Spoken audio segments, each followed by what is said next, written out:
Hello everyone, welcome to crazy GK trick. Upcoming exam को लेकर friends GS की score booster series हमारी चल रही है, जिसमें हम 3 मॉक टेस्ट पहले कंप्लीट कर चुके हैं। आज इस सेशन में हम चौथा मॉक टेस्ट लगाने वाले हैं। लास्ट वीडियो में भी काफ़ी बच्चों ने अच्छा स्कोर किया है, ऐसे ही कंसिस्टेंसी आपको मेंटेन करना है। आज के सेशन में 30 इंपॉर्टेंट क्वेश्चन हम सॉल्व करेंगे। चलिए बिना किसी देरी के हम सेशन को स्टार्ट करते हैं। पहला क्वेश्चन आता है, भारत की संसद ने 86वां संविधान संशोधन अधिनियम 2002 पारित किया है, जो कितने वर्ष के बच्चों के लिए प्राथमिक शिक्षा के मूल अधिकारों को स्थापित करता है। कितने वर्ष के बच्चों के लिए फ्रेंड्स? यहाँ पर 6 से 14 वर्ष के बच्चों के लिए भारत की संसद ने 86वें संविधान संशोधन अधिनियम 2002 के माध्यम से 6 से 14 वर्ष की आयु के सभी बच्चों के लिए मुफ्त और अनिवार्य शिक्षा को एक मौलिक अधिकार, फंडामेंटल राइट बना दिया। यह भारतीय शिक्षा के इतिहास में एक मील का पत्थर जो है वो साबित हुआ। देखिए फ्रेंड्स, थोड़ा सा बैकग्राउंड समझते हैं इसका। इस संशोधन के माध्यम से एक नया आर्टिकल 21A संविधान में जोड़ा गया, जो कि कहता है कि the state shall provide free and compulsory education to all children of the age of 6 to 14 years. 6 से 14 वर्ष की आयु के सभी बच्चों के लिए मुफ्त और अनिवार्य शिक्षा। इससे पहले बच्चों की शिक्षा की बात जो है आर्टिकल 45 में थी, जो कि DPSP जो है directive principle of state policy, उसका हिस्सा था। DPSP सरकार के लिए सिर्फ एक गाइडलाइन होती है, लीगली एनफोर्सेबल नहीं होती हैं। इस संशोधन ने आर्टिकल 45 की लैंग्वेज को भी बदल दिया। इसके साथ ही एक नया फंडामेंटल ड्यूटी, मौलिक कर्तव्य आर्टिकल 51A को भी जोड़ा गया। इसके तहत हर माता पिता या फिर अभिभावक का यह कर्तव्य है कि वे अपने 6 से 14 साल के बच्चे को शिक्षा का अवसर प्रदान करें। तो बहुत सारे क्वेश्चन पूछे आते हैं इस वाले पार्ट से, इसीलिए मैंने थोड़ा सा एक्सप्लेनेशन आपको अच्छा दिया। यहाँ पर सी आंसर बिल्कुल करेक्ट होगा। नेक्स्ट क्वेश्चन लेते हैं।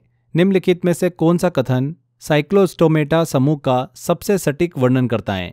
तो फ्रेंड्स, यहाँ पर साइक्लोस्टोमेटा, देखिए नाम ही क्लू देता है। साइक्लो का मतलब होता है सर्कुलर, गोलाकार, और स्टोमा का मतलब होता है मुंह। मतलब इनका मुंह जो है गोलाकार और सकिंग टाइप होता है, और इसमें जॉ भी नहीं होते हैं। इनका शरीर ईल मतलब मछली जैसा लंबा और पतला होता है। इनकी स्किन पूरी तरीके से स्मूथ होती है, और उस पर स्केल्स मतलब शल्क मौजूद नहीं होते हैं। तो अगर आप यहाँ पर ऑप्शन देखिए सी देखेंगे तो दे रखा है कि वे एक लंबे ईल जैसे शरीर, गोलाकार मुंह, चिकनी त्वचा और बिना तराजू के होने की विशेषता रखते हैं, जो कि बिल्कुल करेक्ट एक्सप्लेनेशन देता है। सी आंसर यहाँ पर बिल्कुल करेक्ट होगा। नेक्स्ट है, भारतीय संविधान के आर्टिकल 344(1) और 351 का संबंध इनमें से किससे हैं? देखिए आर्टिकल 344(1) की बात हो रही है। ये राष्ट्रपति को एक ऑफिशियल लैंग्वेज कमीशन बनाने का अधिकार देता है। इस आयोग में 8वीं अनुसूची 8th शेड्यूल में शामिल अलग अलग भाषाओं का प्रतिनिधित्व करने वाले सदस्य होते हैं।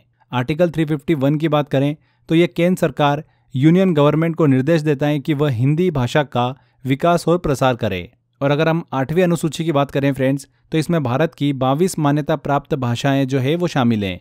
संविधान लागू होने पर इसमें 14 भाषाएं थी। बाद में संशोधनों से और भी भाषाएं जोड़ी गई, जैसे 1967 में सिंधी को जोड़ा गया था, 1992 में कोंकणी, मणिपुरी और नेपाली को जोड़ा गया 71th अमेंडमेंट के थ्रू, 2003 में बोडो, डोगरी, मैथिली, संथाली इन भाषाओं को जोड़ा गया। तो भारतीय संविधान के आर्टिकल 344(1) और 351 का संबंध जो है 8वीं अनुसूची 8th शेड्यूल से है। D answer. वर्ष 1675 में गुरु तेग बहादुर की हत्या के लिए कौन सा मुगल शासक जिम्मेदार था? तो कौन जिम्मेदार था? औरंगजेब। देखिए साल 1675 में गुरु तेग बहादुर जी, जो कि सिखों के 90 गुरु थे, उनका बलिदान हुआ। उस समय मुगल शासक औरंगजेब जबरन धर्म परिवर्तन करवा रहा था। खास करके कश्मीरी पंडितों पर बहुत दबाव था। मदद के लिए वे गुरु तेग बहादुर जी के पास पहुंचे। गुरुजी ने कहा कि धर्म की रक्षा के लिए मैं खड़ा हुआ हूं। औरंगजेब ने उन्हें गिरफ्तार कराया और इस्लाम कबूल करने को कहा, लेकिन गुरुजी ने इसे इनकार कर दिया था। नतीजा ये हुआ कि दिल्ली के चांदनी चौक में उनका शीश कलम कर दिया गया। वे सिखों के अगले गुरु गुरु गोविंद सिंह के पिता थे। इस तरीके से औरंगजेब सीधे तौर पर उनकी हत्या का जिम्मेदार था। यहाँ पर यह पूछा गया है कि कौन सा मुगल शासक जिम्मेदार था? तो औरंगजेब। A answer. काफी अच्छा क्वेश्चन है। नेक्स्ट आता है, बिजली पैदा करने के लिए परमाणु ऊर्जा संयंत्रों में, न्यूक्लियर पावर प्लांट्स में ईंधन के रूप में किस आइसोटोप का उपयोग किया जाता है? यूरेनियम 235, आर्सेनिक 74, कार्बन 14 या सोडियम 24। तो फ्रेंड्स, जो न्यूक्लियर पावर प्लांट्स होते हैं उनमें बिजली बनाने के लिए सबसे ज़्यादा इस्तेमाल होने वाला ईंधन है यूरेनियम 235।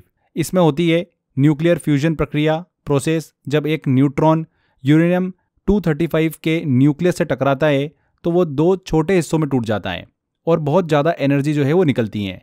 साथ में और न्यूट्रॉन भी निकलते हैं जो कि आगे और यूरेनियम 235 को तोड़ते हैं। इसे कहते हैं चेन रिएक्शन। इस एनर्जी से पानी गर्म करके भाप बनाई जाती है और भाप टरबाइन घुमाकर बिजली पैदा करती है। तो यहाँ पर यूरेनियम 235 बिल्कुल करेक्ट आंसर होगा। राजस्थान का प्रसिद्ध लोक संगीत जो शाही दरबारों में विकसित हुआ उसे किस नाम से जाना जाता है? किस नाम से जाना जाता है? मांड के नाम से जाना जाता है।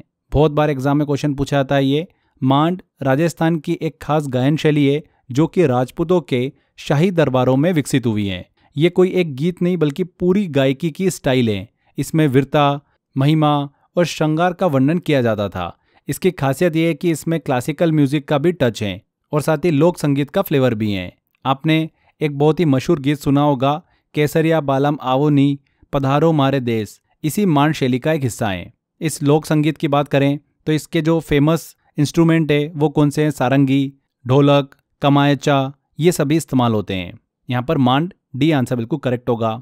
कथक के लखनऊ घराने की स्थापना इनमें से किसने की थी जो भक्ति आंदोलन के एक भक्त थे और दक्षिण पूर्व उत्तर प्रदेश में रहते थे? तो कथक का लखनऊ घराना ईश्वरी प्रसाद जी ने शुरू किया था। किसने स्थापना करी थी? ईश्वरी प्रसाद जी ने। वे कृष्ण भक्त थे और उत्तर प्रदेश के हंडिया गांव में रहते थे। माना जाता है कि भगवान कृष्ण ने उन्हें सपने में कथक की विद्या दी और फिर उन्होंने यह विद्या अपने बेटों को दी। यहाँ पर हमने घराने की बात करी। घराना मतलब एक खास परंपरा या फिर स्कूल जहाँ से संगीत नृत्य की अलग अलग शैली निकलती हैं। लखनऊ घराने की बात करें तो यह घराना अपनी नज़ाकत, ग्रेस, सुंदरता और एक्सप्रेशन के लिए जाना जाता है। इसे असली पहचान जो है नवाब वाजिद अली शाह के समय मिली थी जो खुद भी नृत्य और संगीत के बड़े संरक्षक थे। इस घराने के फेमस आर्टिस्ट की बात करें तो पंडित बिरजू महाराज का नाम आता है, लच्छू महाराज का नाम आता है, शंभू महाराज जी का नाम आता है। ये सभी इसी घराने की देन है। यहाँ पर ईश्वरी प्रसाद बिल्कुल करेक्ट होगा। खानवा का युद्ध बाबर और किसके बीच लड़ा गया था? तो फ्रेंड्स, खानवा का फेमस जो युद्ध था वो 16 मार्च 1527 को बाबर और मेवाड़ के शासक राणा सांगा के बीच लड़ा गया था। किसके बीच? राणा सांगा के बीच। यह युद्ध जो था आगरा के पास खानवा नामक एक जगह थी, वहां पर लड़ा गया था, इसीलिए बैटल ऑफ खानवा कहा जाता है इसको।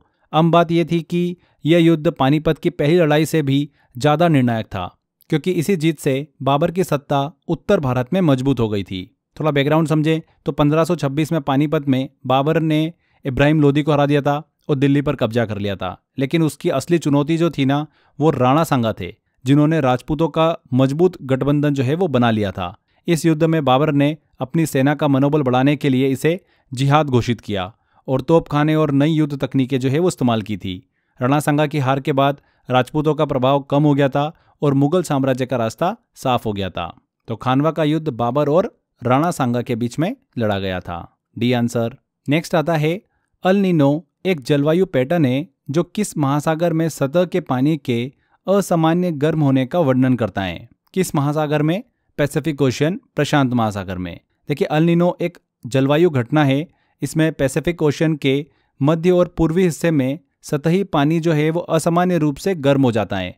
ये हर साल नहीं होता बल्कि कुछ कुछ वर्षों में आता है और पूरी दुनिया के मौसम को बदल देता है। नॉर्मल कंडीशन डिस्कस करें तो ट्रेड विंड्स आमतौर पर पानी को एशिया की ओर धकेलती हैं और साउथ अमेरिका के किनारे पर ठंडा पानी ऊपर आता है।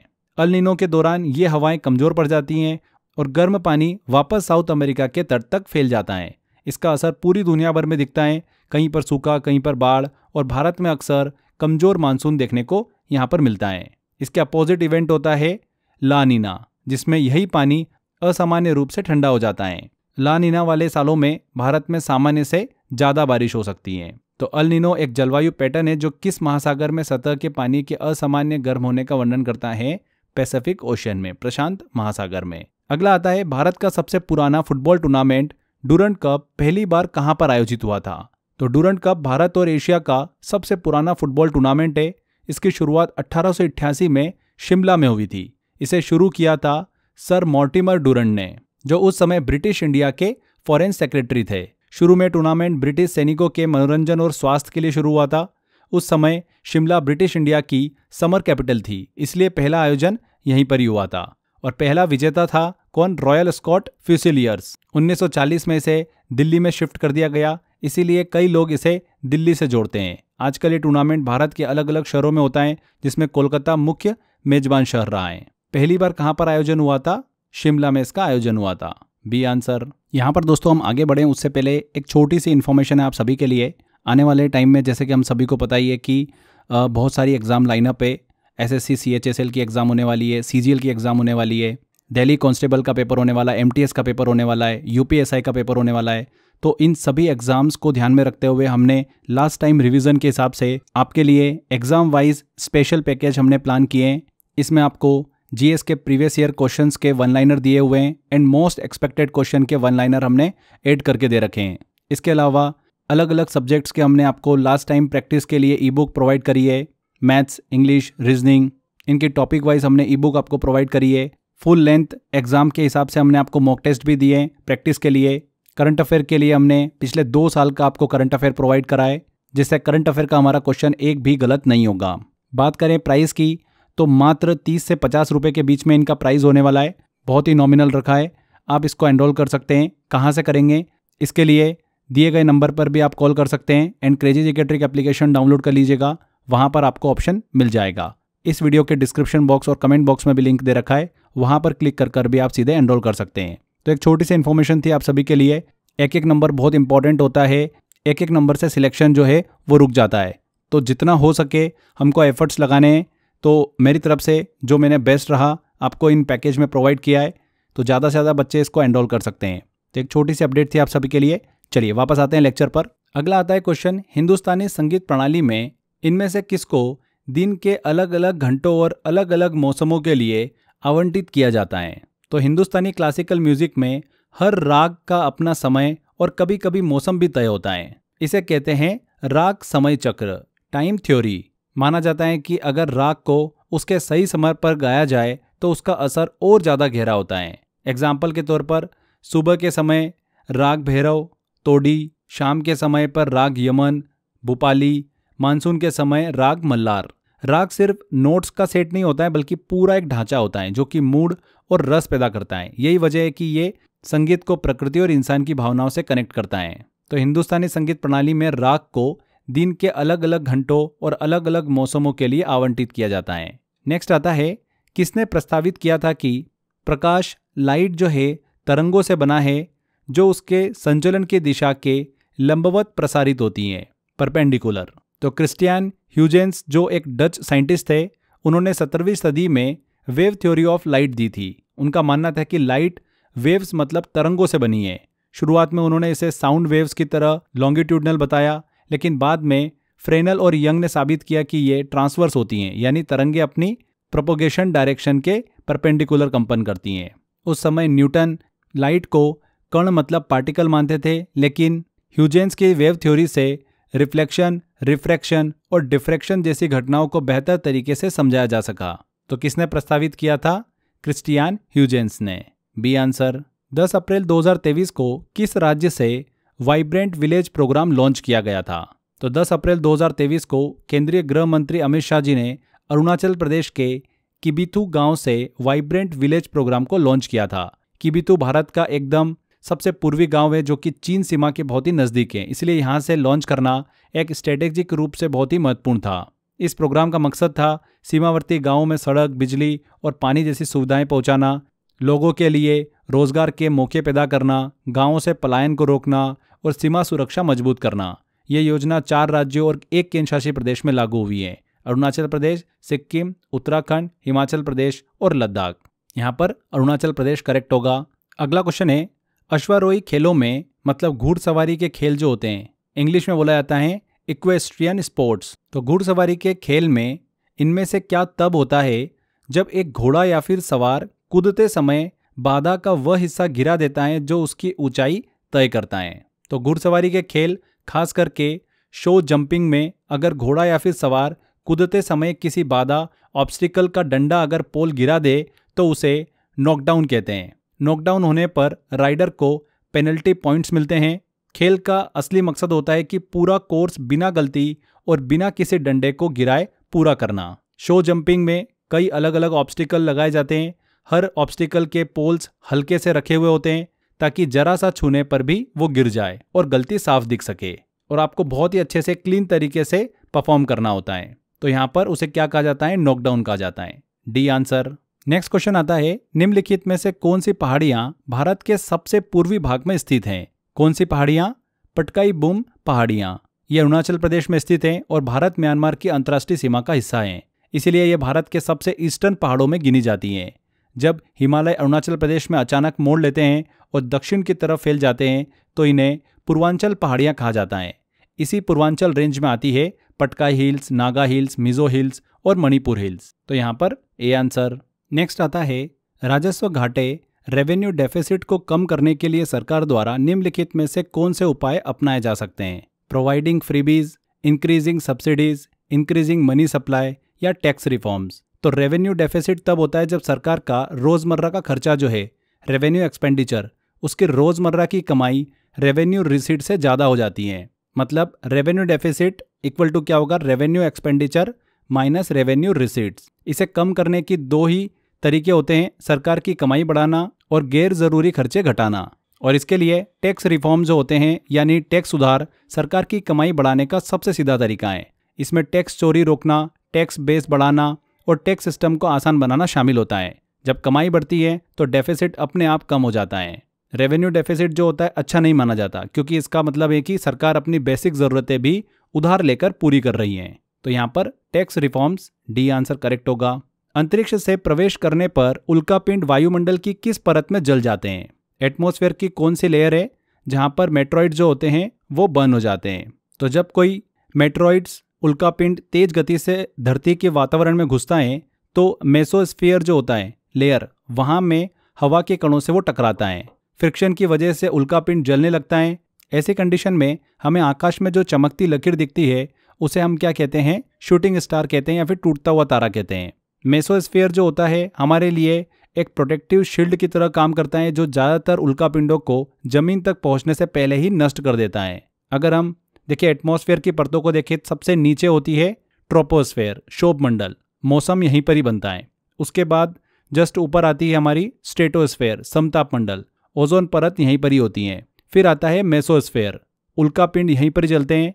इसके ऊपर आता है फिर थर्मोस्फेयर, ताप मंडल, इसमें आयन मंडल जो होता है आइनोस्फेयर वो भी आता है। इन सबसे बाहर होता है एक्सोस्फेयर, बहिर्मंडल, सबसे भारी परत होती है। क्वेश्चन इस टॉपिक से भी काफ़ी ज़्यादा हमको देखने को मिलते हैं, इसलिए इंपॉर्टेंट है यहाँ पर mesosphere, C answer.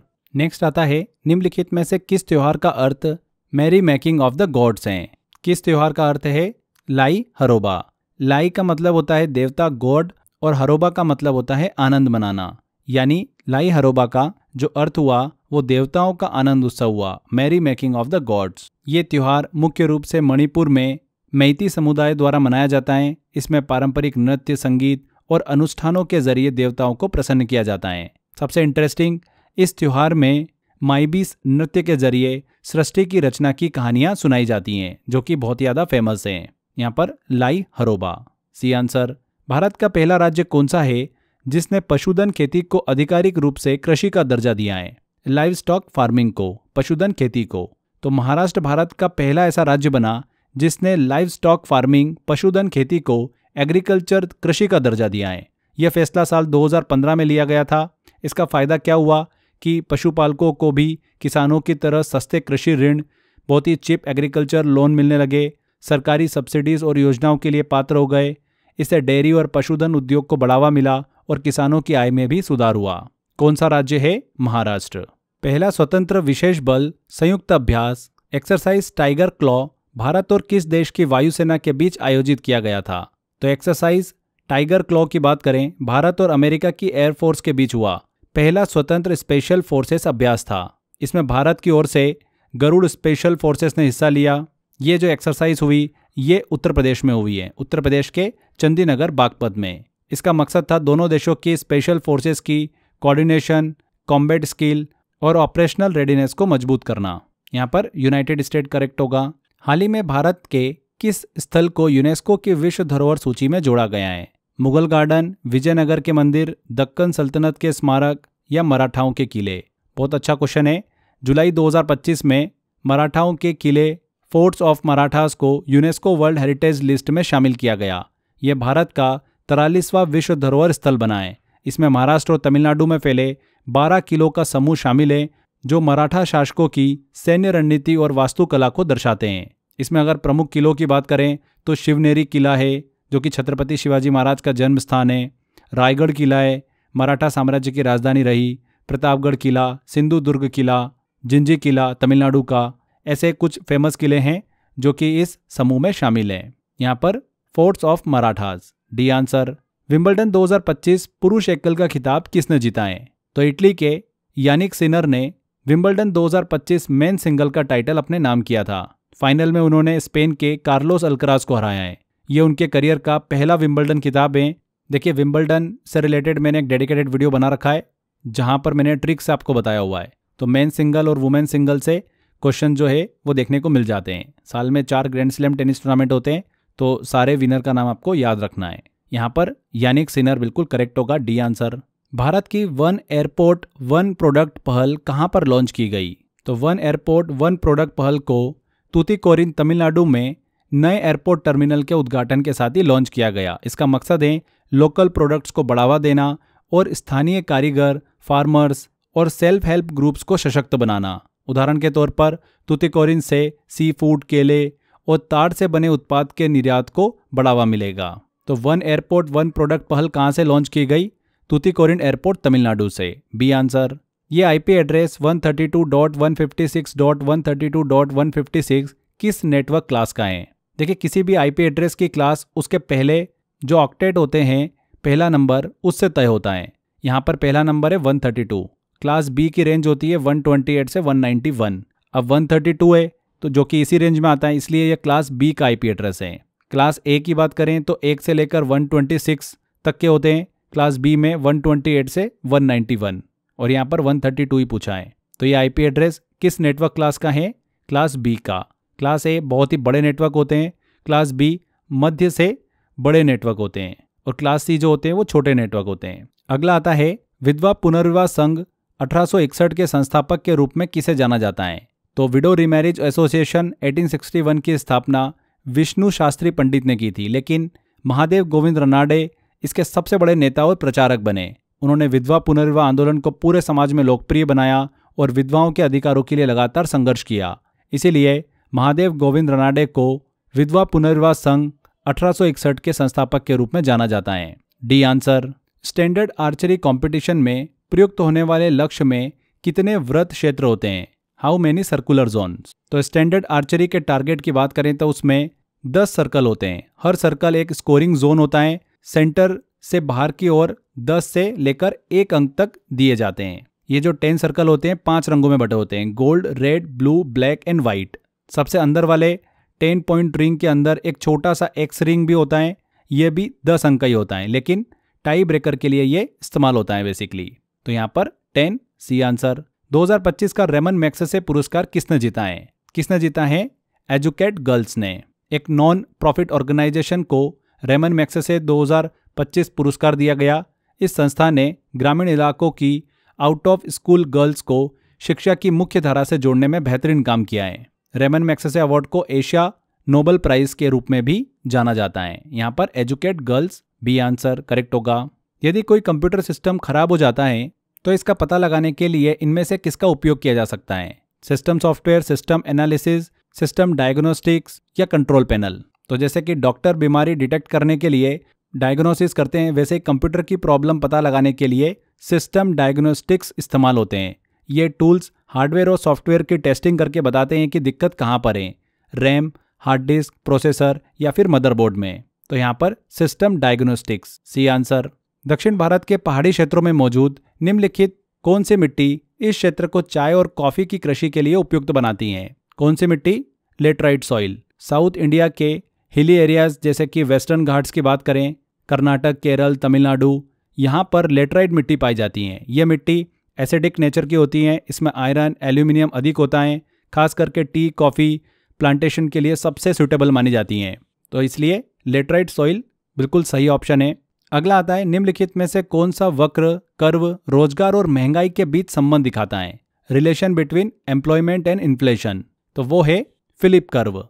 Philip curve बताता है कि अनएम्प्लॉयमेंट, बेरोजगारी और इन्फ्लेशन का आपस में एक उल्टा संबंध होता है, इन्वर्स रिलेशन होता है। मतलब अगर बेरोजगारी घटेगी तो महंगाई बढ़ जाती है और अगर बेरोजगारी बढ़ेगी तो महंगाई घट जाती है। ऐसा क्यों होता है? देखिए, जब ज़्यादा लोग काम पर होंगे तो उनकी इनकम बढ़ेगी, मतलब डिमांड ज़्यादा होगी, ऑब्वियस सी बात है, तो प्राइस ऊपर चली जाती हैं।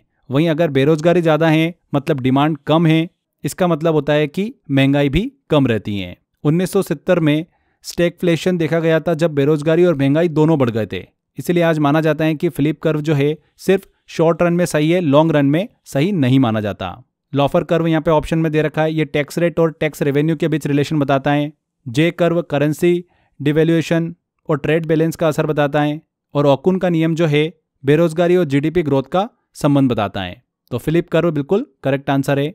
तो ये हमारे टेस्ट के सभी इंपॉर्टेंट क्वेश्चंस कंप्लीट होते हैं। यहाँ पर फ्रेंड्स हमारे ये 30 क्वेश्चंस कंप्लीट होते हैं। आई होप आपने बहुत अच्छे से सारे क्वेश्चन सॉल्व किए होंगे। जितना भी आपका स्कोर रहा है 30 में से, आप कमेंट बॉक्स में अपना स्कोर ज़रूर बताइएगा। अगर आप इस टेस्ट में 25 के आसपास स्कोर कर लेते हैं, विच मीन्स आपका जीएस का लेवल काफ़ी अच्छा है और ऐसे ही इसको मेंटेन करना है। अगर 20 के आसपास या 20 से कम है आपका, तो थोड़ी सी मेहनत करने की ज़रूरत है। आप बिल्कुल बॉर्डर पर हो, थोड़ी सी मेहनत करोगे, एफर्ट्स लगाओगे तो जीएस में आप बहुत अच्छा करोगे एंड सिलेक्शन ईजिली होगा। अगर जीएस को लेकर आप प्रॉब्लम फेस करते हैं और उसका सॉल्यूशन ढूंढ रहे हो, तो 100 आवर जीएस का मैंने कोर्स बना रखा है। 100 घंटे का ऐसा जीएस का कोर्स है जो कि आपको कंप्लीट सॉल्यूशन प्रोवाइड करता है लास्ट टाइम रिवीजन से लेकर। क्योंकि जीएस में सबसे बड़ा चैलेंज यही होता है कि इतने बड़े सिलेबस को हम कैसे कंप्लीट करें एंड रिवाइज कैसे करें एग्जाम से पहले। तो उसी को ध्यान में रखते हुए to the point exam oriented मैंने कोर्स बनाया हुआ है आपके लिए, जहाँ पर हमने कॉन्सेप्ट, ट्रिक सभी से बहुत अच्छे से स्टडी करी है। ऐसी इन्फॉर्मेशन जिसको याद रखना डिफिकल्ट होता है, हमने ट्रिक से याद करा है, कॉन्सेप्ट से भी स्टडी करी है, हिंदी और इंग्लिश मिक्स में मैंने इसके अंदर पढ़ाया हुआ है। तो 100 घंटे के अंदर इस जीएस को मैंने आपको डिलीवर किया है। अगर आप ये कोर्स लेना चाहते हो तो 5 मंथ की वैलिडिटी के साथ में सिर्फ 500 रुपये में आप इस कोर्स को एनरोल कर सकते हैं।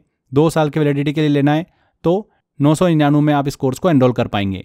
लिंक मैंने डिस्क्रिप्शन बॉक्स और कमेंट बॉक्स में दे रखा है, वहाँ पर क्लिक कर आप इसको ले सकते हैं। इसके अलावा crazy GK trick application download करोगे, वहाँ पर फाउंडेशन कोर्स में कोर्स बाय अक्षय सर वाला फोल्डर दिखेगा, उसमें जाकर भी आप इसको एनरोल कर सकते हैं। तो आज के इस सेशन को यहीं एंड करते हैं। इस सीरीज़ में मैं आपको बहुत सारे वीडियोस देने वाला हूं, तो बने रहिएगा। मिलते हैं अगले वीडियो में। Till then, bye bye.